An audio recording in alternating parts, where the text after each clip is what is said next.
All right, happy Whiskey Wednesday. Good to see you, fellas. We got the Gopher back in the house, and hey, there's just Mark. Hey. After a week away, and we got Brian again. Double B. Hello. All right, so you see, fellas, spring has finally arrived in New Jersey, so that's good news. And we have some whiskey that we brought back from Kentucky. We got to hit for the first time the Lux Row Distillery. Gopher and I, when we were out there. So good we hit it twice. So howdy to Emily, if you're watching over at Lux Row Distillery. She was working the bar, and it was a great flight. So you can imagine we were there, and it was $15. We got the Ezra Brooks cask strength, the Rebel cask strength, and there was another one on there. The name's escaping me, but there's three good whiskeys. But my favorite was this Ezra Brooks cask strength, and the bottle was available at the distillery, so I picked it up.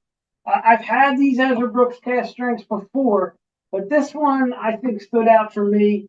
It says it's a special limited edition. And normally these are, I believe, 120 proof, but this is actually 124. But yeah, 124 proof. So no age statement on this. It doesn't technically have its distilleries listed. And I'll kind of explain that because it's, again, you can get sort of lost in the words on some of this stuff. And I don't want to do that, but I think being fair is fair. So the bottle says that it's a Kentucky straight bourbon whiskey. So obviously that means it was distilled in the state of Kentucky, right? It says distilled and aged in Kentucky for Lux Rose Distillers, Bardstown, Kentucky. So for, what does that mean, right? Yeah, what does that? Well, it doesn't, you don't really know. But what it could mean, and what it probably means, is that this wasn't actually distilled at Lux Row Distillery. It was distilled by another company, and they bought the whiskey from them. So just a little background on Ezra Brooks and Lux Row. Ezra Brooks is an old name. We actually had that decanter that we opened at the Bourbon. Yeah. Remember that, Mark? That was a 1969 decanter, a wagon wheel decanter of Ezra Brooks whiskey, and it was fantastic. We opened it and drank it, ran it through a coffee filter, and drank it, and it was really, really good. Now that name was sold many times over since then, and most recently, it was at Heaven Hill under their brands, and then eventually was bought by Lux Row. Lux Row was then actually purchased by what is now Ross and Squibb, which we know as MGP. So and keep on going. yeah, Funny. So Ross and Squibb also owns Penelope now as well. I was going to say one of our favorite New Jersey bourbons, Right. Which seems to have changed in my opinion, but you say Penelope. They all change. They all change. Ezra Brooks has certainly changed as well. But the story I'm trying to tell here is that notwithstanding that Ross and Squibb is a large company that's not in Kentucky, we have a Kentucky straight bourbon whiskey. You have a distillery, Lux Row, that is in Kentucky. And so they are making their own distillate, and they have some that they're sourcing. This apparently is some that it's sourcing. Bottom line for me is not where it comes from. It's what it tastes like and what it costs. Okay, so that's what I'm worried. What was the cost on this? The cost on this was quite reasonable. At the distillery, it was, I believe, $55. And then we went and saw it on the shelf at that other place for about $45. Was that the place that we had drank the bourbon beer? Yes. So let's just call it 55 because that's what it was selling at the distillery. So for purposes of the price point, I think that's what I actually paid for. But do you take the proof into consideration at all? Wow. It's not. I mean, the proof isn't what. I mean, we're not rating it for proof. Yeah. But the fact that it's a high proof, I think, can only be a good thing. So, what do you say, Don? You want to cork that sucker? Good to see. Yeah, it's good to taste. Yeah. All right, so yeah, it's the Ezra books. I can tell you on the again, no age statement. It's obviously at least 4 years old. The mash bill on this is 78% corn, 12% malted barley, and 10% rye. So it's a little unique, and that's a malted barley. Bring that back. The malted barley is higher than the rye. Right, So, that's yeah, kind of weird. yeah. You don't see that very often. Cool. But really brings a nice bouquet right out of the Oh, yeah. bag here. Yeah, I think I'm cutting flowers right now. I Yeah, can smell the idea. I can Very smell. herbal. I can smell the high fruit. Actually, I'm not getting high proof. I'm getting a higher proof when I'm 124. We'll find out when I drink it, right? Brian wants to trim his nose hairs. Yeah. I feel it. I feel it. Wow. Wow, that's floral. What else do you pick up on that nose, Andy? I'm getting on the nose. I just drank it out. Okay, you're already into it, huh? I had it sip it. Okay. I would get some herbal and floral, Yeah. very like not A earthy, little lavender. but lavender, yeah. It's weird. I felt a little bit of sting on my lips, but not in my throat. Yeah, there's not a hug on this. No, my first one was not a hug. You getting a hug? Not a hug. It's a little. There is it's like a delayed warmth. Right here. More like right up in your tonsil area. It's not.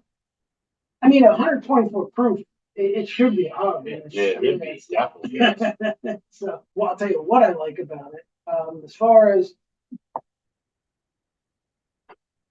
the notes I get on it, I think it's some of those stone fruits, maybe some plum, some cherry, and a little bit of honey as you get into it. Yeah, I mean, of course, we do everything neat here on the show, but this I could definitely throw a nice big ball cube in it with a rocks glass. That's what I was just going to proof. I was like, Yeah, hey, it'd be for nice. sure. Anybody else getting some other notes on this? I get an orange flavor. So I mean, not like a hard one, but when I smell it, It's like a little zest.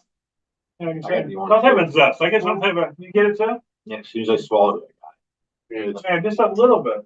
I didn't get it at first. I thought it was more of like a sour with a lemon than an orange. No, I kind of get the lemon. You just smell it. No, I don't know what happened, but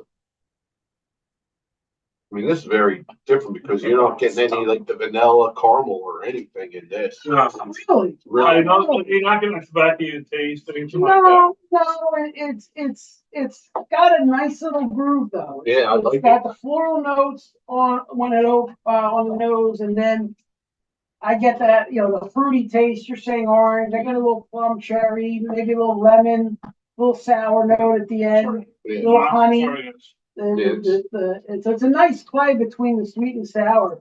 It is a sour mash, which is basically a technique used in the fermentation process, where they're using some of the old batch and mixing it with a new batch. Anyway, I like it. I mean, there's a lot to like about it, and I think it's a very underrated bottle. I still, when it proofs this high, I just can't believe something that high can be as smooth. Yeah, like I said, all I'm really concerned about is how it tastes and what it costs.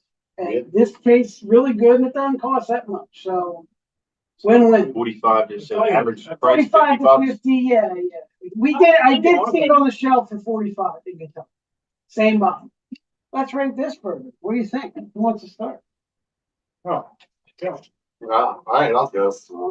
I really like this. Everything about the nose, the flavor, taste, everything. Price point's even really right there. I'm gonna go with like a 7.5 on this. Okay. Brian, you want to give it a shot? Yeah. I love the color here. Looks like it's been aged for quite a while. Just looking at the dark color of the bottle. When I take a little sniff here. I can definitely feel the proof of it in my nose, but it's so odd because when I taste it, I don't get that proof that they're saying that's on the bottle. It's pretty unbelievable that it can go down that smooth for something that high of a proof. If I didn't see that and I had some of this, I would say 100, 110, 100, something like that. I never would think that the proof was that high. So, again, I'm right around with the same range with you, based on the price point, based on the flavor of it, based on how smooth, at this type of a proof. It's pretty incredible. So I'm right with you with the 7.5. But I want to tell you that the floral notes are fantastic. I don't think it smells hot. I don't think it smells 124 proof. I think the flavor is unbelievable. It's like, and it's a little thick. It's not crazy thick, but I still have a little bit on my tongue, which I always like that. You always have a little bit on your tongue. And I think we're going to throw this one up as a three-way round right here at 7.5. Okay. So when I like something, I like it. And it comes. All right. Well, I'm happy to hear you say it. Yeah, I really like this spot. I liked it the first day I had it, right there in Lux Row. I liked it so much. I went back a second day to have more. I mean, the color is, that's not a wow factor. Color looks young. It looks, yeah, you would think maybe it's a little bit younger, and Stark as that is, I mean, but Look at this. there's nothing wrong with it. It's just, Yeah. how would you describe it? Like a bronze, like a copper, Yeah, it's kind of coppery yeah. looking. copper. I do like the thickness on top. Sorry, I didn't bring this up. So, but I really enjoyed those floral notes. There's a little lavender in there. It's just very pleasant. Brian got a lot of heat on the nose. I'm not getting that. I mean, I guess if you really take it in, yeah, you could get a little bit of heat. So on the first sip, again, right out of the gate is sort of stone fruits. I got like plum, little cherry, and then it makes this transition to a little honey and like a sweet and sour, a little honey, and then like a little lemon zest. It's really interesting. It's it does make a nice transition though, and It does. It does. I think it's. You say you love and I say orange. yeah, that's fine. I mean, I mean, you're wrong and I'm right, but the proof on this, it definitely drinks under that. oh yeah. Brian mentioned that 110. I mean, that's probably where I feel like it comes in. It definitely doesn't drink like a bottle of Bond, but it does not drink its proof, and it's very refreshing to have something this high that's not, burning my throat. And overpriced. Yeah, and it's not overpriced. Great price. And the price point, I'm glad you brought that up, is I think cheap for what you're getting here. Yeah, it's So a great bottle. for me, it checks all the boxes. I mean, I'm not going to hold back on this. I really like this spot. I'm going to give it an 8.5. Oh, really? Yeah.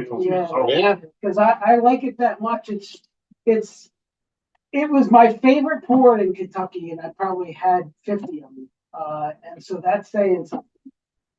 So it's an 8.5 for me on this bottle. So there you go. I think thankfully we were able to grab a nice few bottles, and we'll grab we'll do a few more from Kentucky before the year's out. You want to do a toast? We're going to do a toast to Rich and Taylor to the Brooks. To the Brooks. Mr. Brooks?